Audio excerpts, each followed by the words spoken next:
Bannakibiina kya National Unity Platform bali mu kiyongobero oluvannyuma lw'okufa kw'abadde omumyuka wa pulezidenti waabwe mu bugwanjuba bw'eggwanga lino Joel Kamugisha ng'ono afiiridde mu ddwaliro ekkulu e Mbarara gy'amaze emyezi 3 ng'atawaanyizibwa ekirwadde. Kamugisha amaze mu kkoma wiiki 2 ng'afudde ku saa 9:45 ng'obudde bukya nga bannakibiina kya National Unity Platform bategeezezza nti balinda pulezidenti waabwe Robert Kyagulanyi Ssentamu ali mu Bungereza olw'enteekateeka ez'okumukungubagira zigende mu maaso. Joel Mugisha abadde mpajiruwaga mu kibiina kya NUP nga yakyegattako mu mwaka ogwa 2021 ng'ava mu kibiina ekya Mama Mbabazi ekya Go Forward kyeyegattako ng'ava mu NRM ng'aliko omu ku bakulembeze mu lukiiko lwa disitulikiti y'e Mbarara nga tennakutulwamu era ng'abadde mulwanirizi wa ddembe ly'abakyala n'abaana b'oku nguudo. Abooluganda lw'omugenzi be twogeddeko nabo bategeezezza nti ono abadde mukyala muzira nnyo naddala mu kulwanirira abantu ba wansi nga yazaalibwa Buhanama Ndija Lwampala nga kitaawe ye Eric Bandeeba ng'ate nnyina ye Violet Kanyege. Omukulu w'abakazi akaba muliisi w'abakazi Mbarara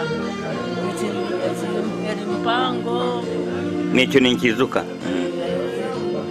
abufa twafiirwa omukazi manzi kandi tube nitukyetaaga omu buhabuzi bwe n'omu mikurire ye nakibaasa kuyamba ihanga omu biro bikwija kuba nitwetaaga amazima okuringaniza ebyenze nibikyendera omu Uganda.